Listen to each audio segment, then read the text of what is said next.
सदन के गरिमा को, निर्णायक मंडली को मेरा सादर प्रणाम। सदन पटल पर प्रस्तावित विषय के पुरजोर विपक्ष में मैं अपनी बातों को रखने के लिए आज आप सबों के समक्ष खड़ा हुआ। महोदय, है प्रीत जहां की रीत सदा, मैं गीत वहां का गाता हूं, भारत का रहने वाला हूं, भारत की बात सुनाता हूं। मैं इसी के साथ अपने वक्तव्य को आगे बढ़ाते हुए अपने विपक्षी साथी से पूछना चाहूंगा, वो जो तब से खड़े होकर इस बात पे ढोल बजाए जा रहे हैं कि एक राष्ट्र में एक चुनाव होना चाहिए, क्या उनके लूपहोल्स उनको पता है?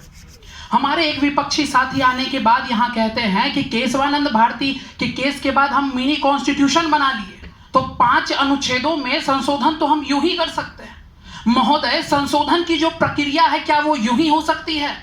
इतनी कम समझ को लेके एक वाद विवाद प्रतियोगिता में आके और इतने ज्वलंत मुद्दे पे खड़े होके उसके पक्ष में बोलना, ये अपने आप में बहुत बड़ी बात है। जिस बात के पक्ष में बोलने के लिए कोई तर्क ही नहीं है, चीजें बेबुनियाद हैं, उसके लिए भी आप लोग खड़े होके उसके पक्ष में बोल रहे हैं। महोदय, लोग, कई विपक्षी साथी आके कह रहे हैं कि ये वन नेशन वन इलेक्शन पहली बार नहीं आया है। ये मैं बता दूं, 1947 में जब हमारा देश आजाद हुआ उसके बाद भी ये चलन चल रहा था। बाद में ये चलन छूट क्यों गया?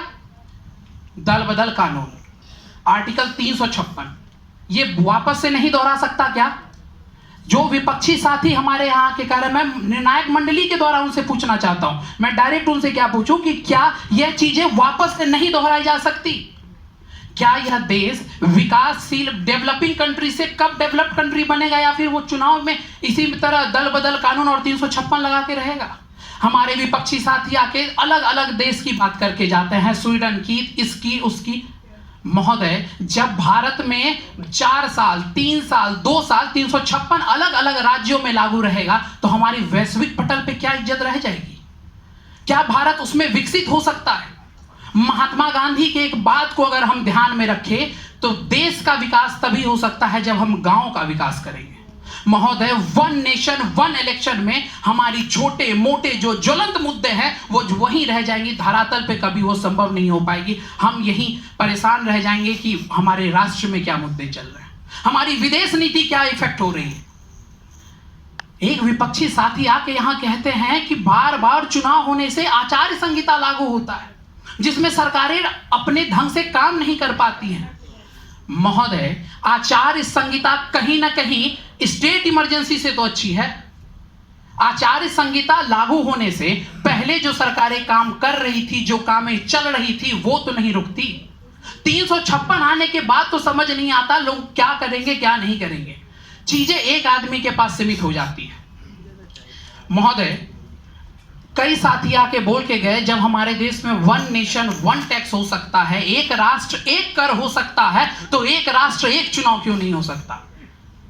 हमारे प्यारे साथियों, पेट्रोल पे क्यों नहीं जीएसटी लग पाता है जो आज तक वहां वैट लग रहा है?